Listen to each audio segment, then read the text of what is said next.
My name's Sam Laoboonmi. The reason I run for the Pocatello mayor is not because of my financial. I'm looking at everything in this area here. We need to do some improvement. First of all, we should to look into how the city gonna pay for the judgment against. I have a plan. If you elect me as the mayor, I will do good thing for the city of Pocatello. I born in Bangkok, Thailand, as former police officer. I migrate over here because of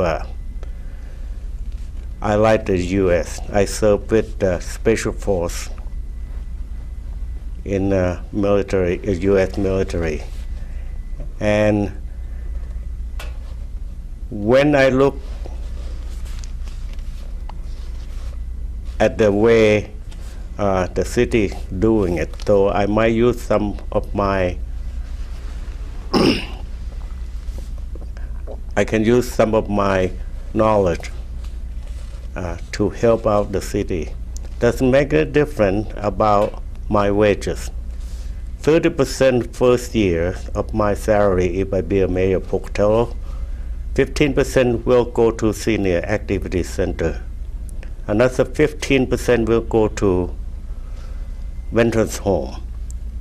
Second, third, and fourth year, 50% of my salary will go to the need the most. Normally, I will donate 25% to senior citizen center, and another 25% should be in a veterans home also. I don't have anything to say so, but much anymore. I graduated from Idaho State University. I was engineering. I own successful business in Pocatello, two of them. One of them a Computer Hut International.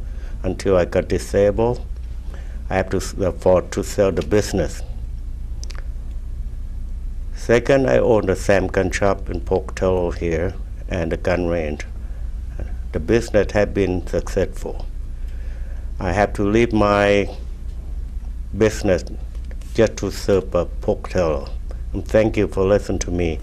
If you like to go on internet, I have the website up, samformayor.net. You can take a look my video over the internet, and thank you. I hope resident of Pocatello will supporting me. Thank you. Hello, my name is Chad Horst. I'm also running for mayor for the city of Pocatello. I've been an employee for the city for going on 19 years. And one of the main reasons that I've been involved in city politics now is through a union for the city. The reason that I've decided to run is I keep seeing the city fail to plan for future needs. Each year that we go further and further behind, it seems, in what we need to get done and what we need to accomplish. I've looked at several areas, including our TIF districts and the way that we're spending certain amounts of money on certain things, and I don't feel like I can sit along the sidelines anymore. I hope for your chance to become the mayor and fix some of those things, and I've been actively campaigning through Facebook and here locally in town. A little bit about myself. I grew up originally in Cottage Grove, Minnesota. After finishing high school, I joined the U.S. Air Force. I was stationed at Mountain Home, served several tours over in Saudi Arabia, Egypt area. After one of the deployments, I met my wife at Mountain Home, Jessica, who was also stationed there. We got married in '97 and decided that we loved the area We love what Idaho had to offer, and I began my search for a job here locally. My friend and I both became employed at the City of Pocatello at the same time, and we moved out here. I've raised 2 great kids here in town.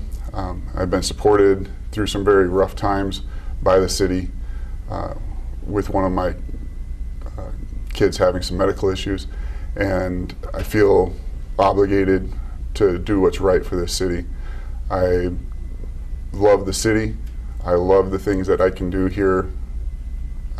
I'm a great outdoorsman. I love going out and enjoying everything that this city has to offer.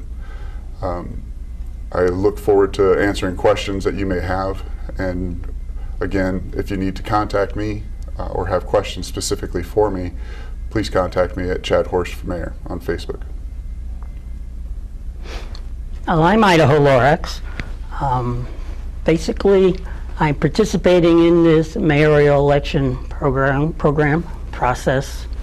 Not anymore just to save children or even save pets and save the lives of people in Pocatello, but also to save the university, a university that I also attended, a university that had been a leader at times and other times into not being a leader, and then a leader again, and then not a leader. But the issues, of course, which I stem upon, and the information is out there for the whole world to see. The whole world's been looking. The whole world wants to know what we're going to do in Pocatello, our legacy in this community.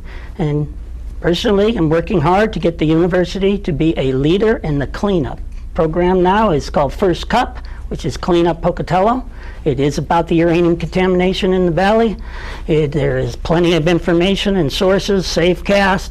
You can go there, look for yourself. You can look at the maps that the government has done in the past, and INL, EG&G Corporation. Look at their own data. It's there. It's provided it for people, so people can learn to live safely here for where you can, with your options.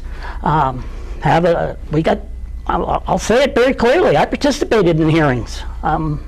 Very few people in this room or in this building participated in the hearings. And I'm talking, when I extended that, I'm not blaming anybody, but the mayor himself, I think he didn't participate in hearings either about the cleanup monies. And so I asked for billions of dollars in cleanup.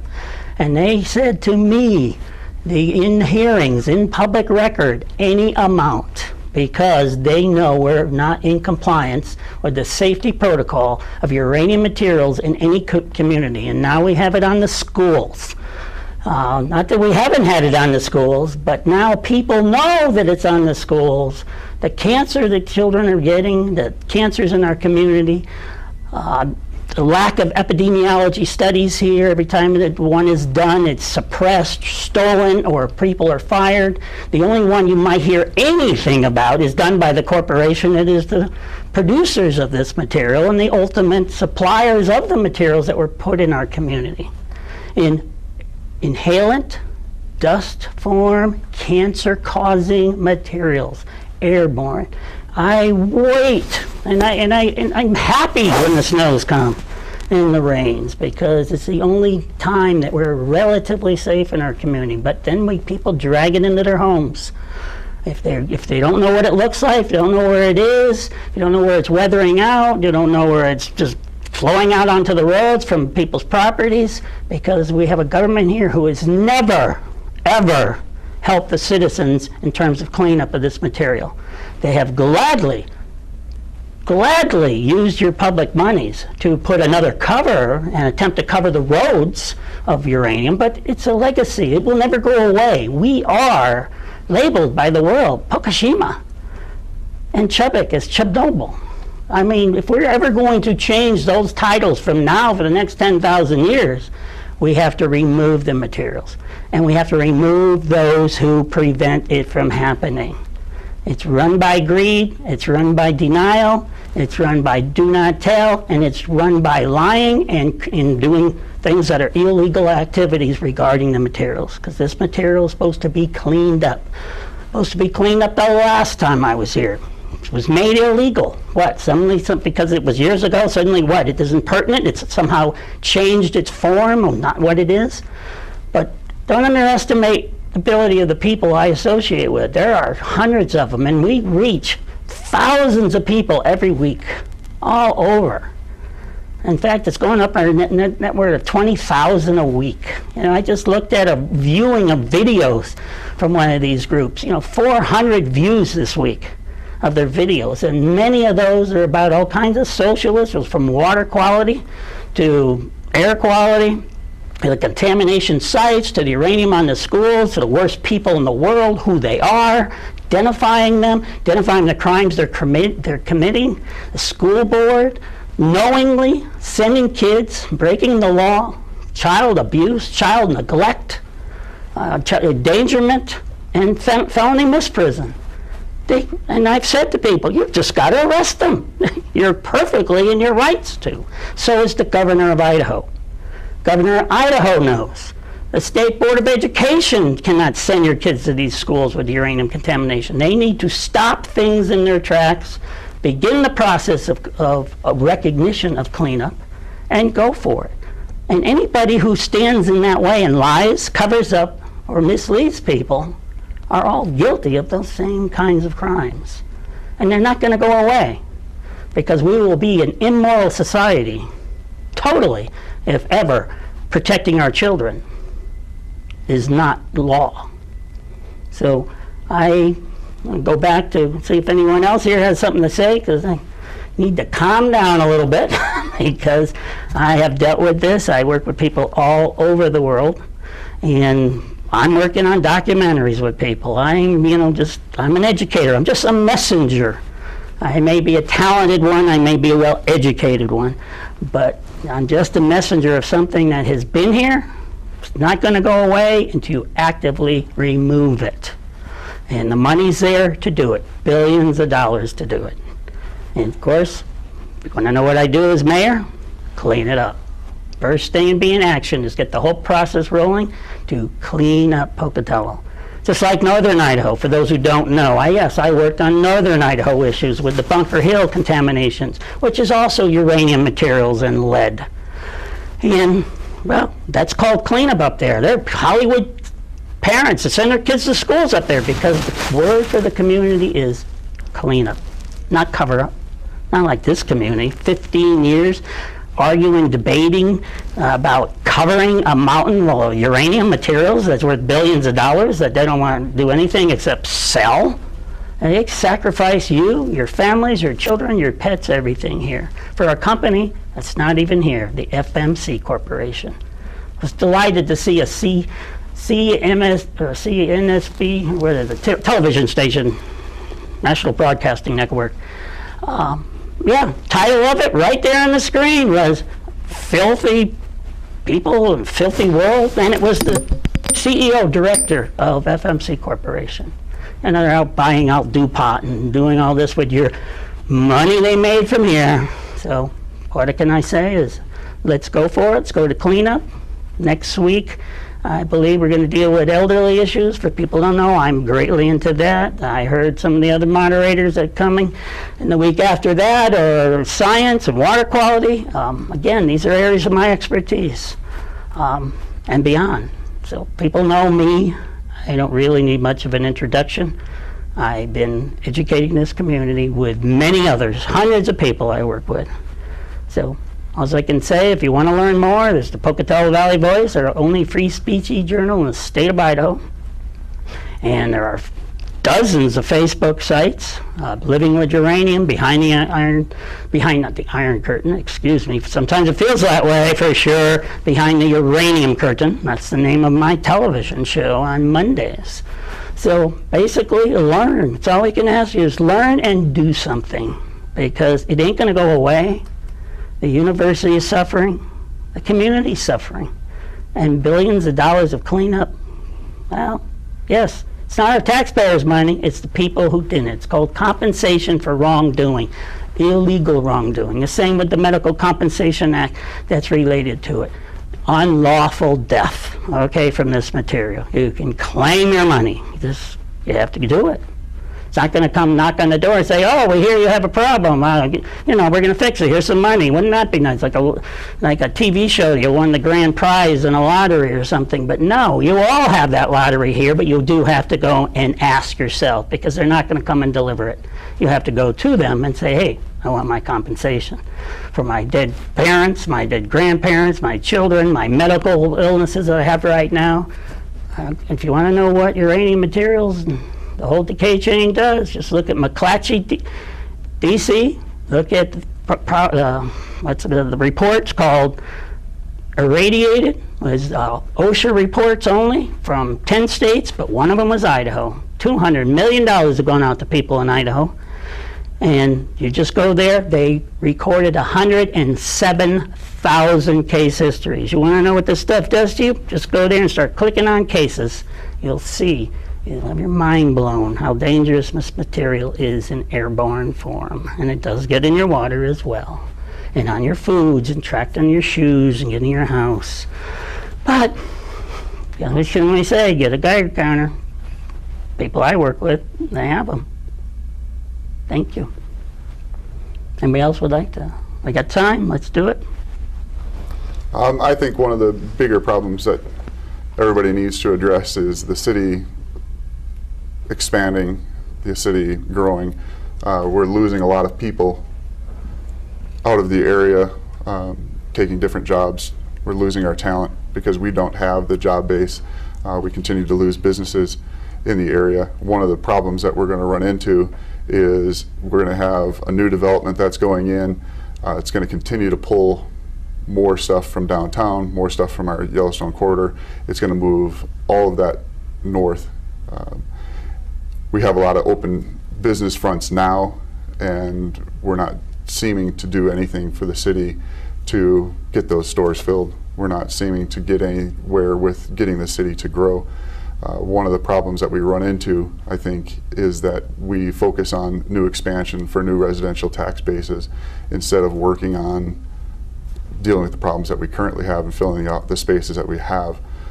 One of the questions I was asked was regarding Old Town, and one of the things that we have to look at doing down in Old Town is working with property owners, working with the historical district so that we can repair some of those buildings. We can get tenants to come into those areas. There's too much red tape down there. There's too much government interference with what people want to do to make that area nice again and to bring in people into those businesses and back and revitalize that area of downtown. Well, the last word I can say is that, mostly we expand the city so fast. How are we going to prepare for the school district?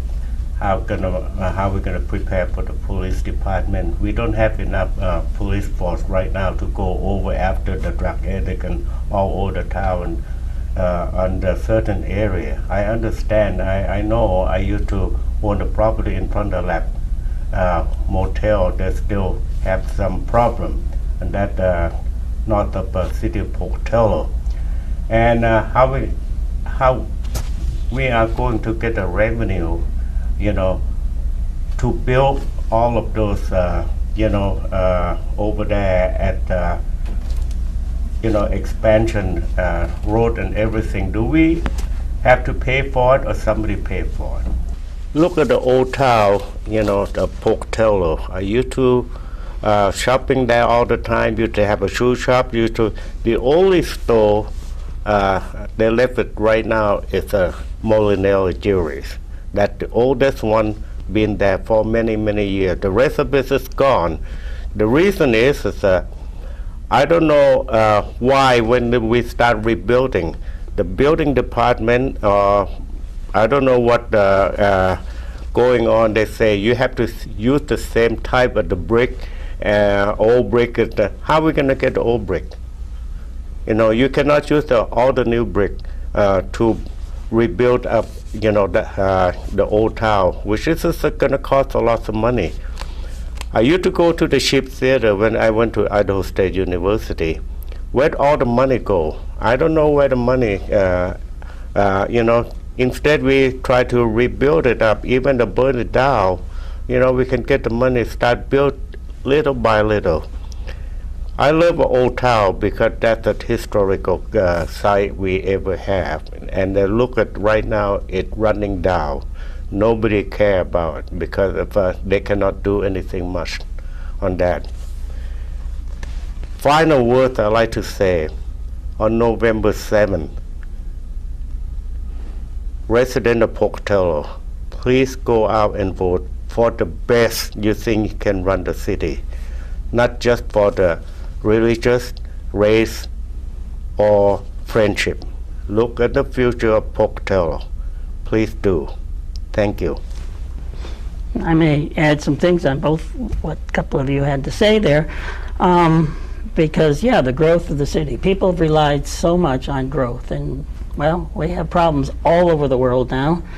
Even Houston, you know, growth. And then you have an issue or a catastrophe or something happen, and they don't even report much of all the people who were, you know, say the working force, not the ones that live up on the hill or the expensive houses, but everybody else in the metropolitan area of Houston who suffered greatly from that. Or St. Croix, the Virgin Islands, British and United States, you know, all the devastation that's happened there. Florida, same kinds of issues. And what kind of devastation we have anywhere?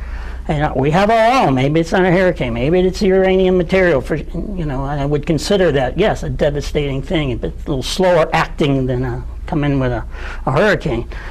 But, you know, we've been growing, or trying to say, let's just have people come here. And who comes here? You know, AARP, come and retired in a uranium community because you're already old. If you're going to die, you won't mind it.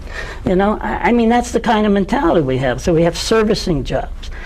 In the downtown area, which I am tightly involved with the Pocatello Entrepreneurial Business Association and stimulating businesses there. But you know, it's becoming a warehouse district in a way, because a lot of those buildings are being used. They might not look like it on the outside because there's no business up front, but they're being occupied inside, making things and selling them elsewhere. I mean, there's a lot of things utilizing space that they're hiring people here, their businesses here, but they're not out selling it here. They're selling it on the internet. They're selling it other places. I just met with one of them the other day because I went, how do I get to you? You know, what door do I use? Because there is no shop. Their shop is they're working, and it's downtown. Whatever the place people can get to have their shop, they're going to use. And if the only thing you can get in a building in downtown is somebody who just wants to use it as a little factory or, you know, a small entrepreneurial business enterprise, then hey, they're going to do it because nobody else is going to spend the money. You know, we need, you know, people own buildings, want to rent them, or people actually bought the buildings. And so, yeah, we have this problem about moving things elsewhere, quick, fast, chain stuff. They come and they go, they come and they go, because, you know, well, people run out of money. And there's a lot of people who, you know, just don't have anything to go. I've always been an advocate of sustainability, you know, quality of life. I've lived in communities that they have worked for that. Places like Boulder, places like Berkeley, California, you know, a number of communities I've worked in Washington and stuff, and elsewhere in the world. They want to keep quality up, not quantity. The solution isn't more people. Just ask anybody in China I worked with, okay? You know, the answer isn't more people move in. They have too many people. They took a risk. They did something that nobody in the world did. Say, we got to slow down this rabbit bloom that we have here of humans and look at quality of life. I just saw a report just yesterday. Somebody published on the Pocatello Valley Voice about in 10 years we'll be out of food. We won't be able to feed the world. And I basically commented. People want to read it. You see my commentary on it. I said, yeah, I wouldn't worry about us eating each other for over a drink of water or a little stalk of corn. But the 40 million in California or the 180 million in the East, they're going to come. And yeah, maybe you got guns, but they got guns too. And who's going to get eaten? You're going to get eaten, because we're the places that produce these things for cities. You know, there are, we call it high-tech jobs maybe in cities more than there is in rural areas, but we're the ones who provide the food for people. And if we don't back that industry, you know, and then quality food, not contaminated food, but quality food. You know, Rexburg is a problem. You know, foods from Rexburg is a real problem because of the uranium contamination of Rexburg. To save the Temples project, you know, trying to get the church involved with helping Rexburg or even Idaho Falls or Pocatello where the uranium is there. I mean, that hurts a lot of people, for people who just weren't told and then did something so atrocious as that. So, well, I just want to say, I hope we all have a voice here, and I hope you'll come back to every one of these and share more and get the word out, because for those who do know me, that's what I do. You know, I'm an educator. I know, you know, use the methods that we have available, lots of people, lots of sites. You know, I'm more of an addict, you know, more of a spokesperson. I get less fear than some people. That's why you see me at City Hall, things like that. But it's all about, to me right now, jobs, jobs, jobs. Cleanup, billions of dollars, produces jobs at every level and at everything. Save the university, research studies for years, you know, soil scientists, project modeling, all kinds of things with cleanup, not create more of a problem, but cleanup. And just attracting people. I've worked on that kind of stuff in the world. I've worked with places that had illegal landmines and became a center of study instead of hiding it. Oh, we're not even supposed to have these. But, you know, that's we can do lots of things with money, and especially for cleanup and end up like northern Idaho, where the word is clean up there, not cover up like down here. So if you're not that familiar with that, there's plenty of information out there. And so living with uranium, behind the uranium curtain, that's the title of my documentary. And the people that I'm working with, yeah, they want to see this place cleaned up, because it hurts other people around it. And it's in eastern Idaho, it's not just Pocatello. Pocatello might be worst, Chubbuck, but it's not the only one. I'd probably say Rexburg's worse. But anyways, our time is almost up, and let's rally together. Let's see if we can get these quasi-independents that are at a Democratic function, that the Democrats knew this was going on, which I'll be going after I leave here. I won't deny that. I'll go over to the Democrat little headquarters, the little gathering in their little room. But I try to make it clear, if you're independent, be independent. Don't say you're a Democrat in disguise or a Republican in disguise. I've worked with Democrats. I won't say I didn't, but hey, Green Democrat, they didn't want to hear it, period. You know, I can say I was Green Republican. They didn't want to hear it either. So, but I have good friends that were greenish in the Republicans here, although I'm retired now, which is too bad. But anyways, we need to wrap it up. I know, I'm sorry our person had a problem here with our host, but we have 2 hosts next week. And I'm sure the topics are going to have to do with streets, only because I know the moderators, and streets and elderly and issues. Thank you. Thank you.